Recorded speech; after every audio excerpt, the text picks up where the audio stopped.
Close your eyes for a moment and imagine that you are excited. Excited about the future. Because you are about to start a new life in a new country. The only thing standing between you and that new life is an English exam. But that's not a problem because you are a native speaker of English and also an academic with 2 university degrees. So you do the exam and think no more about it. But then you receive the results and you are shocked to discover that you have failed your English exam. And you're left to wonder, how is this possible? But not only is it possible, but it is a true story. Irish veterinarian Louise Kennedy, who is a native English speaker with 2 university degrees, failed the oral proficiency section of the Pearson Test of English. And it's possible because not a single human being was involved in the process of assessing her English. It was all done by computers. And it is a disturbing example of how universities and governments all over the world are allowing private companies to make millions of dollars while also deciding the futures of ordinary people based on questionable science and dubious ethics. Let's take a look at the world of automated English testing. The first thing we need to talk about is how powerful these exams are. They are accepted by thousands of universities all over the world, including Harvard and Cambridge. And they are also accepted by the US, the UK, the Canadian and the Australian governments for visa and immigration purposes. They are 100% computer-based tests, and they are graded using AI, artificial intelligence. And this is one of the key selling points of the exam. For example, according to the Pearson and TOEFL websites and their YouTube videos and their marketing materials, this is why these exams are just so damn good. This is explained in more detail on the Pearson website. As a result of our processes and technology, the computer behaves like an expert human examiner, but without any possible bias, lack of concentration, or variation between individual examiners. It's a great sales pitch, and on the surface, it makes sense. Computers don't judge. So an exam powered by computers, by artificial intelligence, is the fairest way to objectively judge your English. Awesome. But the thing is that it is a total lie. In fact, it's probable that these exams are the most biased and unfair way to judge your English. Let me explain why. It is true that computers don't judge. All they do is they follow instructions that are given to them by humans. And this is the root of the problem. Humans. Humans are biased, sometimes openly and consciously, but mostly humans are biased subconsciously. So when we create these computer programs, we introduce our biases.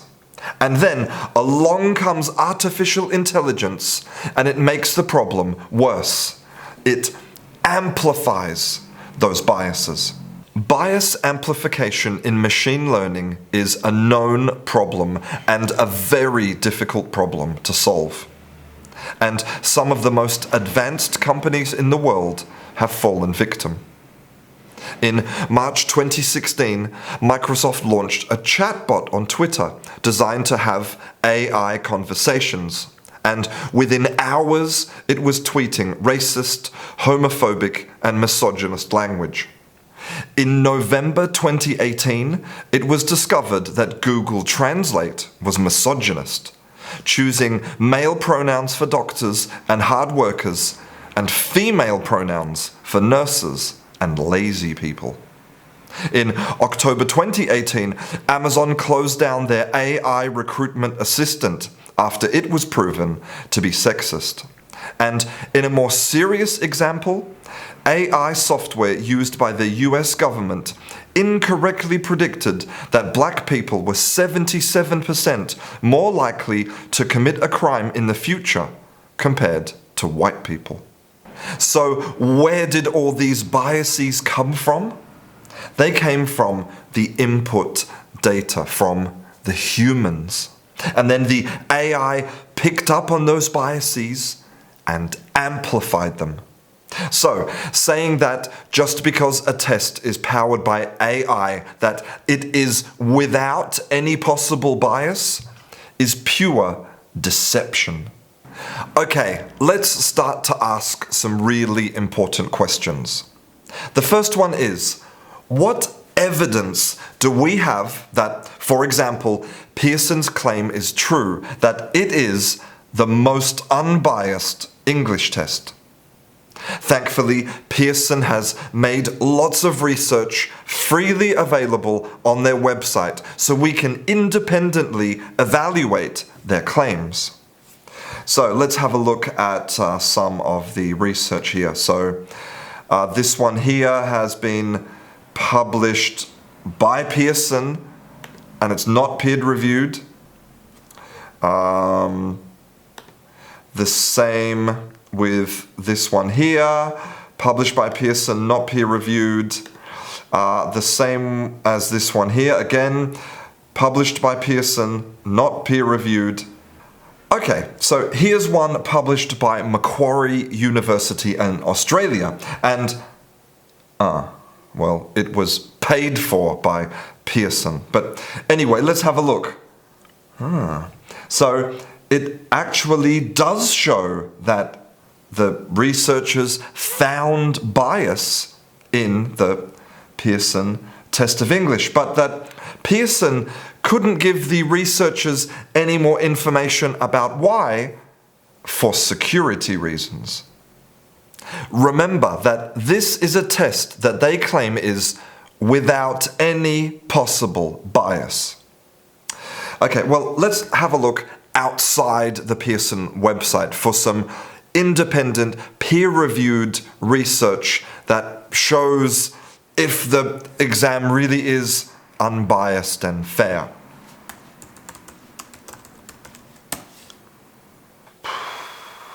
Nothing.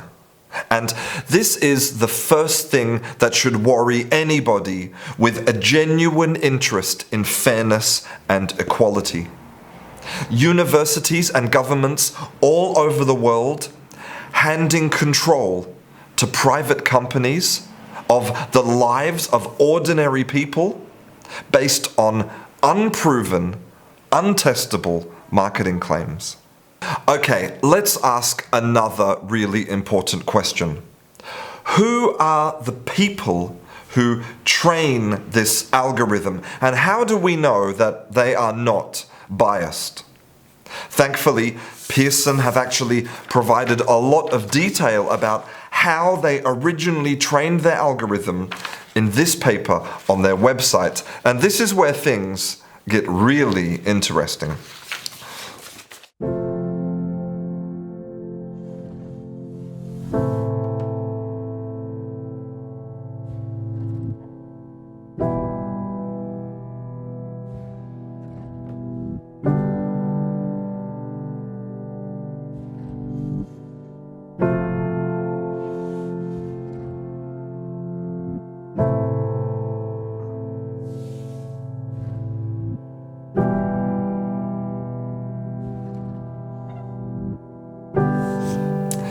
If you want your AI system to grade English just like a human, then you need to train it using humans. What you do is you ask people to judge English, good or bad or intermediate, and then you feed that into the computer and you say, here, this is an example of good English. This is an example of bad English. And you repeat that hundreds, thousands of times with thousands, millions of pieces of students' work, and also with lots and lots of human graders. And that's exactly what Pearson did. When they were initially training their algorithm, they used 7 supervisors and 95 expert raters. These 7 supervisors were 5 from the UK and 2 from the US. And these 95 raters, again, were 80 from the UK and 15 from the US. These are the people that decided what was good English and what was bad English. But here's the thing.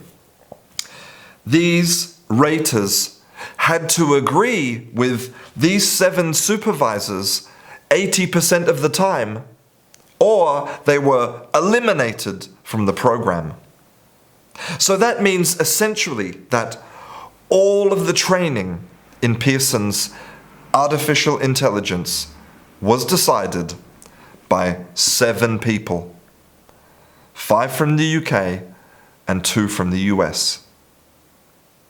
In an exam without any possible bias. But let's take a step back for a moment and ask a bigger question. How good is AI at listening to and understanding language? The answer is not very good. First, let's look at listening. Now, remember that these exams are 100% computer-based. So that means that they need to use voice recognition technology to grade your English. The Pearson website says, what this means is that you're graded only on what you say, not your accent or anything else. Now, anybody who has used a voice assistant like Google Assistant or Alexa or Siri knows just how terrible it is at understanding. I mean, for me, even in perfect conditions with no ambient noise, with me speaking slowly and clearly and using standard English, I often have big problems in communication. But remember that the people who take these exams are not native speakers, and they are also using non-standard English and regional accents. Let's have a look about what the research tells us about the state of voice recognition. In 2018, GlobalMe tested 70 different commands using smart speakers, and they discovered that the average accuracy was 83% for Google Home and 86% for Amazon Echo, with a huge difference in accuracy between native and non-native speakers. Again, it's all about human bias and the people that are used to train the AI. So who has the best chance of success with voice recognition? White, highly educated, upper middle class Americans, probably from the West Coast. Exactly the type of people that are taking English exams. Right now, these tech giants are spending 10% of their research and development budget on voice recognition. About $5 billion in total. Ask yourself this. Is it likely that Pearson or TOEFL have better voice recognition capabilities than Google or Apple or Amazon? Would you let Siri or Alexa or Google Assistant decide your future? And is it really ethical or fair for universities and governments to be using this type of technology to decide people's futures?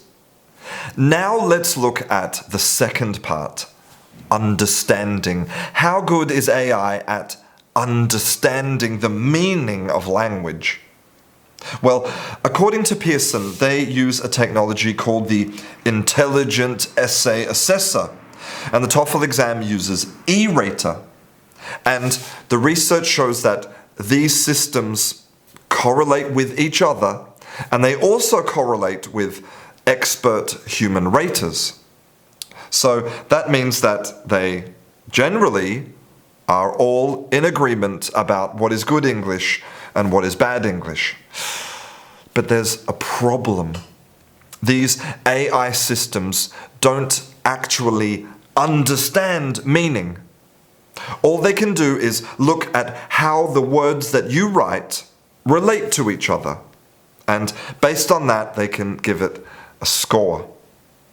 So they don't know the difference between real, meaningful English and total nonsense. So they can very easily be tricked.